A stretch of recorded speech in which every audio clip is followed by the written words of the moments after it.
Good morning everyone, welcome to our class. तो आज की क्लास में हम स्टार्ट करने जा रहे हैं हमारा नेक्स्ट टॉपिक, जिसका वही है टॉपिक। तो ठीक है, इसमें थोड़ा सा चेंजेस, मतलब आगे नहीं बढ़ते हैं हम। ये फॉर्मूलों को मैंने आपको डिराइव कर दिया था, क्या चीजें होती है, कैसे होती हैं, ठीक है। इसी के आगे हम बढ़ रहे हैं। तो कैसे करना, तो एक टर्म हमें बस 3 टर्म का भी आ गया है, यानी कि 3 चीजों को पेयर कर देता है हमें, ठीक है। उसके लिए मैं एक एग्जाम्पल लिया हूं ताकि आपको ये इजीली हो जाए। इसके तो मैंने आपको एग्जाम्पल उस क्लास में दे दिए थे। इसका एग्जाम्पल लिया हूं, ये वर्ड प्रॉब्लम से रिलेवेंट है, ठीक है। इसकी वर्ड प्रॉब्लम मैं आपको पीडीएफ में अवेलेबल करा दूंगा विद सॉल्यूशन भी, ठीक है। आप सिर्फ इसको समझ लेना कि आपको करना क्या क्या है। मैंने इसकी समरी लिख दी है, ठीक है। उससे पहले एक चीज मैंने आपके लिए छोड़ रखी थी जो इस टॉपिक में मुझे समझानी थी, वो ये रहती है कि ए यूनियन बी और ए इंटरसेक्शन बी को हमें एक और नाम दे देते हैं, वो रहते हैं ए और बी और ए एंड बी। ये आपको दिमाग में बिठा के रखना है। ये वर्ड प्रॉब्लम में हमें बहुत ज्यादा काम आते हैं। जब भी ए और बी लिखा हुआ होगा इसका मतलब होता है A union B, A and B लिखा रहता है इसका मतलब ए इंटरसेक्शन बी, ठीक है। क्लियर कर देता हूं कैसे होता है ये हमारे पास में। तो ये हमारे पास एक सेट हो गया, ये हमारे पास दूसरा सेट हो गया। ए एंड बी दोनों के दोनों कहां मिल रहे हैं, यहां आके मिल रहे हैं, और ये पोर्शन को हम क्या बोलते हैं, इंटरसेक्शन बोलते हैं ना। इसलिए हम इसको ए एंड बी को क्या बोलते हैं, इंटरसेक्शन बोलते हैं। तो ये छोटा सा कॉन्सेप्ट को याद रख लेना, ये आपको बहुत ज्यादा भी काम आने वाला है इसमें, ठीक है। आगे बढ़ता हूं, मैं इस क्वेश्चन को एक्सप्लेन करता हूं, जिसकी मैंने यहाँ समरी लिख रखी है। क्वेश्चन में आपको अवेलेबल करा ही रहा हूं। नंबर ऑफ स्टूडेंट दे रखे हमें 100, सिर्फ और सिर्फ इंग्लिश बोलने वाले हमारे पास कितने, 18। इंग्लिश ओनली बोला है, मतलब इसमें और कोई सी लैंग्वेज इंक्लूड नहीं है। वो कितने हमारे पास 18 हो गए। English but not Hindi, English but not Hindi का मतलब क्या हो गया, इंग्लिश तो है हमारे पास लेकिन हिंदी नहीं है। English and Germany is 8, English और जर्मनी दोनों को मिला देंगे तो कितना हो गया, 8 हो गया स्टूडेंट। अच्छा, इंग्लिश बट नॉट हिंदी में एक और चीज क्लियर कर देता हूं मैं आपको। इंग्लिश तो है हमारे पास में, हिंदी नहीं है, पर इस इंग्लिश में जर्मनी जो है वो इंक्लूड होगी। क्यों, क्योंकि उसने सिर्फ बोला है हिंदी नहीं है, जर्मनी हो सकती है हमारे पास, ठीक है। टोटल इंग्लिश के 26 है, मतलब ऐसे जिनको इंग्लिश भी आती है, हिंदी भी आती है और जर्मनी भी आती है, तो तीनों को हमने सिर्फ इंग्लिश में इंक्लूड कर रखा है, ठीक है। जर्मनी वाले कितने हो गए हमारे पास, 48 हो गए। जर्मनी एंड हिंदी वाले हमारे पास में 8 हो गए, और एंड नॉन लैंग्वेज वाले हमारे पास कितने हो गए, 24 हो गए, ठीक है। चलो, पहले इसको अगर समझना है, इसका कॉन्सेप्ट समझना है, तो हमें क्या करना पड़ेगा, इसका वेन डायग्राम बनाना पड़ेगा। तो वेन डायग्राम अभी आपको क्लियर कर देता हूं मैं, ठीक है। वेन डायग्राम से बहुत ईजी हो जाता है समझने में। ये मान लो एक सेट हो गया हमारे पास में, ये दूसरा सेट हो गया हमारे पास में, ये तीसरा सेट हो गया हमारे पास में। ये इंग्लिश का सेट मान लेता हूं मैं, ये हिंदी का सेट मान लेता हूं, इसको मैं जर्मनी का सेट मान लेता हूं, ठीक है। और ये जो बॉक्स बन रहे हैं इनको नाम देता हूं मैं ताकि थोड़ा समझने में इजी हो जाए। ये हो गया A B C D E F और ये जी, ठीक है। चलिए अब स्टार्ट करता हूं। मैंने बात की है ओनली इंग्लिश की। ओनली इंग्लिश मतलब सिर्फ इतना इतना पोर्शन। देखिए मैं थोड़ा सा शेडेड कर देता हूं, बाद में इरेज कर दूंगा। सिर्फ सिर्फ इतना इतना पोर्शन, ये तीनों उसमें इंक्लूड नहीं है। मतलब कौन से, बी डी और ई इंक्लूड नहीं है हमारे पास में, है ना। इस चीज का थोड़ा सा ध्यान देना। ओनली इंग्लिश मतलब सिर्फ और सिर्फ ए की बात कर रहा हूं मैं। तो ए कितना हो गया मेरे पास में, 18 हो गया, ठीक है। इसके बाद हमें बोला है English but not Hindi. English हो सकता है पर हिंदी नहीं होगा वो, पर जर्मनी हो सकता है। मतलब ए और डी मिला के हमारे पास कितना बन गया, ए प्लस डी बराबर मिलके बन गया हमारे पास में 23। आ रही बात समझ में।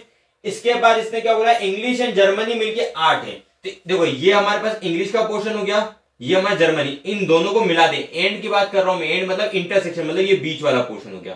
तो इंग्लिश और जर्मनी के बीच में कौन से पोर्शन आ रहे हैं, ये दो आ रहे हैं। तो ये हो गया डी प्लस ई बराबर कितना हो जाएगा हमारे पास में, 8 हो जाएगा। पूरा इंग्लिश मतलब ए भी आ गया, बी भी आ गया, ई भी आ गया और डी भी आ गया, सब आ गया। तो A plus B plus D plus E सब मिला के हमारे पास कितने बन रहे हैं, 26 बन रहा है। सेम से जर्मनी, तो जर्मनी कौन सा, डी ई एफ और जी। तो इसको मैंने लिख दिया D plus E plus F plus G, ये बराबर हो गया हमारे पास 48 के। हमें निकालना Germany and Hindi. Germany and Hindi मतलब जर्मनी और हिंदी के बीच में जो भी रिलेशन, तो देखो कौन कौन सा है, ई और एफ। ई प्लस एफ बराबर हो जाएगा हमारे पास में 8। नो लैंग्वेज हमारे पास 24 है, यानी कोई सी भी लैंग्वेज का इनने जिनने यूज नहीं किया है, बच्चों को कोई सी भी लैंग्वेज नहीं आती, ऐसे स्टूडेंट हमारे पास टोटल 24 है। अब इस चीज से मुझे क्या है, तो इस चीज से मुझे ये क्लियर हो गया कि किसी को कोई लैंग्वेज नहीं आती, मतलब ये 3 लैंग्वेज आने वाले बच्चे कितने होंगे, तो मतलब इसका मतलब मैं अगर इसको ऐसे भी लिख सकता हूं, English union Hindi union Germany, ये कितने हो जाएंगे हमारे पास, A plus B plus C plus D plus E plus F plus G. इन सबको अगर मैं ऐड कर दूंगा तो मेरे पास तीनों का लैंग्वेज बन गई। वो किसके बराबर होगी, 100 माइनस 24 के, यानी 76 के। ऐसा क्यों, क्योंकि 24 बच्चों को तो आती ही नहीं है कोई सी भी लैंग्वेज। इसका मतलब तीनों लैंग्वेज जानने वाले मिला के, तीनों बच्चों को अगर मिला दूंगा, तीनों लैंग्वेज के बच्चों को मिला दूं तो टोटल कितने बच रहे हैं मेरे पास, 76। मतलब इनका यूनियन कितना हो गया हमारे पास में, 76 हो गया है। अब हम आगे बात करते हैं, तो मुझे निकालनी किस किस की वैल्यू है, हिंदी की, Hindi and sorry English and Hindi की, इंग्लिश हिंदी एंड जर्मनी की, यानी ठीक है। तो सबसे पहले मैं बात कर रहा हूं हिंदी इंग्लिश, मतलब मैं देखो सिर्फ और सिर्फ हिंदी नहीं बोल रहा हूं, सबकी बोल रहा है, हिंदी की पूरी हिंदी कितनी है ना, बी सी ई एफ। तो मुझे यहाँ क्या निकालना है, B plus C plus E plus F, इसकी वैल्यू मुझे निकालनी है। इसके बाद मुझे बोल रहा है हिंदी एंड इंग्लिश, तो इंग्लिश और हिंदी कौन सा आ रहा है, बी और ई, तो बी प्लस ई की वैल्यू निकालनी है मुझे। इसके अलावा मेरे को क्या बोला है, हिंदी सॉरी इंग्लिश हिंदी और जर्मन तीनों, तो तीनों सिर्फ और सिर्फ ई बन रहा है, तो मुझे ई की वैल्यू निकालनी है। मुझे ये तीन वैल्यू निकालनी है। सिर्फ हिंदी मतलब हिंदी का पूरा पोर्शन, हिंदी एंड इंग्लिश, तो हिंदी इंग्लिश का हमारे पास कौन सा आता है, बी और ई आ गया। तीनों को मिला दिया तो ये तीनों सिर्फ इसी जगह पे आके मिल रहे हैं, यानी कि ई निकालनी है। अब कैसे निकालेंगे ये देखते हैं अपन। तो सबसे पहले मुझे क्या चाहिए, B plus C plus E plus F ले लेता हूं मैं अगर। तो देखो मेरे पास में बी सी ई एफ बात कर रहा हूं मैं, तो यहाँ पे मुझे ई एफ की वैल्यू दे रखी है, आ रही है समझ में, और काय की वैल्यू दे रखी है मुझे, बी की भी नहीं मिल रही है, सी की भी नहीं मिल रही है। तो एक काम करता हूं, सबसे पहले मैं निकाल लेता हूं बी की वैल्यू। किसकी वैल्यू निकालता हूं, बी की वैल्यू। तो बी की वैल्यू मेरे पास कहां से अवेलेबल हो सकती है, मैं इधर देखूं अगर इधर, तो मुझे बी की वैल्यू अवेलेबल हो सकती है, ए से मैं डी निकाल सकता हूं, डी से मैं ई निकाल सकता हूं, सिर्फ ई की वैल्यू भी चाहिएगी ना मुझे। चलिए ई की वैल्यू निकाल सकती है, डी ई एफ जी सबकी मिलाएगी, A B D E, D E की मेरे पास में है, बी की वैल्यू नहीं है मेरे पास में, बी की वैल्यू निकालनी है। चलो यहां से निकल जाएगा। देखो मेरे पास क्या क्या दे रखा है, ए है मेरे पास ऑलरेडी, डी प्लस ई की वैल्यू भी दे रखी है, तो मेरे पास बी की वैल्यू निकल जाएगी। तो मैं क्या लिख देता हूं, A plus B plus D plus E बराबर दे रखा है मुझे 26, इतना दे रखा है ना इनने। ए की वैल्यू हो गई मेरे पास 18, बी की मेरे को पता नहीं है, और डी और ई की वैल्यू मेरे पास में कितनी दे रखी है, 8 दे रखी है, विच इज इक्वल टू 26। इन दोनों को प्लस करेंगे तो 26, बी बराबर 26, 26 से 26 कैंसिल हो गया, तो बी बराबर आ गया 0, यानी बी की वैल्यू कितनी निकल के आ गई हमारे पास में, 0 निकल के आ गई। एक चीज क्लियर हो गई हमारे पास, बी की वैल्यू कितनी आ गई, 0 आ गई। अब मुझे क्या चाहिए, देखो तो मेरे पास में ई और एफ एक साथ दे रखा है ऑलरेडी, ई और एफ ऑलरेडी दे रखा है, बी हो गया। अब मुझे चाहिए क्या चाहिए, मुझे सी चाहिए। चलिए देखता हूं मैं यहाँ पे कुछ सी के लिए मुझे मिल रहा है क्या, सी के लिए मुझे कुछ मिल रहा है क्या, ई एफ है यहाँ पे, यहाँ पे भी, यहाँ पे भी, यहाँ पे भी, यहाँ पे भी। सी के लिए मुझे कुछ नहीं मिल रहा है। सी के लिए ए की मेरे पास वैल्यू है, बी की मेरे पास वैल्यू है, डी और ई की मेरे पास में वैल्यू है, या ई एफ की वैल्यू में मान लू, चलो डी की वैल्यू निकाल लेता हूं मैं, फिर मुझे जी की वैल्यू चाहिएगी, तो यहाँ पे डी ई एफ की हो जाएगी डी। चलो पहले अब निकाल लेता हूं मैं डी की वैल्यू। देखो तो डी की वैल्यू कैसे निकलेगी, इससे निकाल लेता हूं मैं, इससे भी नहीं निकलेगी, यहां से निकाल लेते हैं।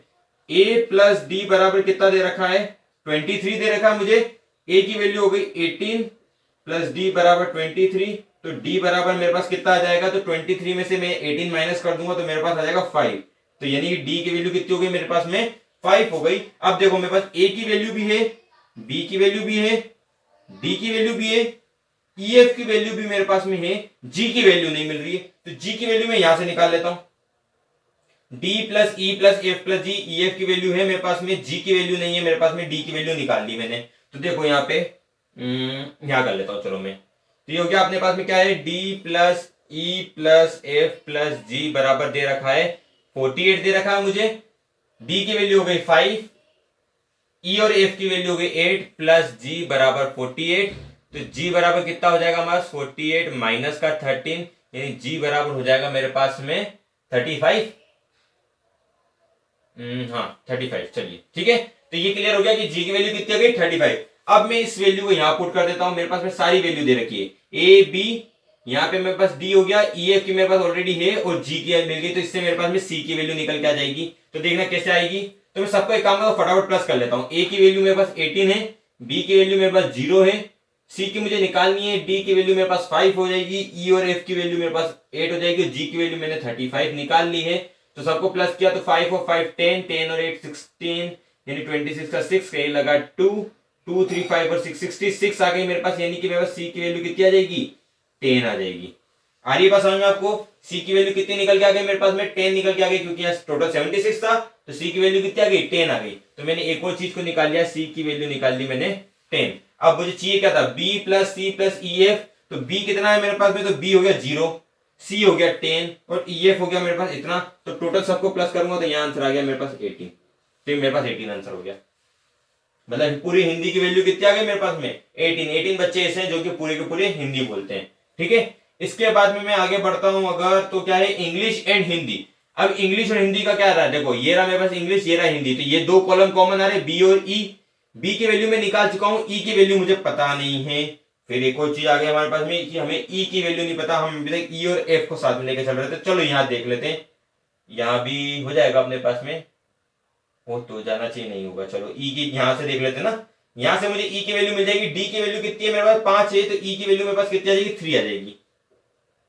ई की वैल्यू कितनी आ जाएगी मेरे पास में, 3 आ जाएगी, क्योंकि यहाँ 5 उधर माइनस होगा, तो ई की वैल्यू आ गई 3। तो मेरे पास बी प्लस ई यानी 0 प्लस 3, तो ये कितना हो गया 3। तो मेरे पास इंग्लिश और हिंदी बोलने वाले जो होंगे टोटल कितने बच्चे होंगे, 3 बच्चे होंगे।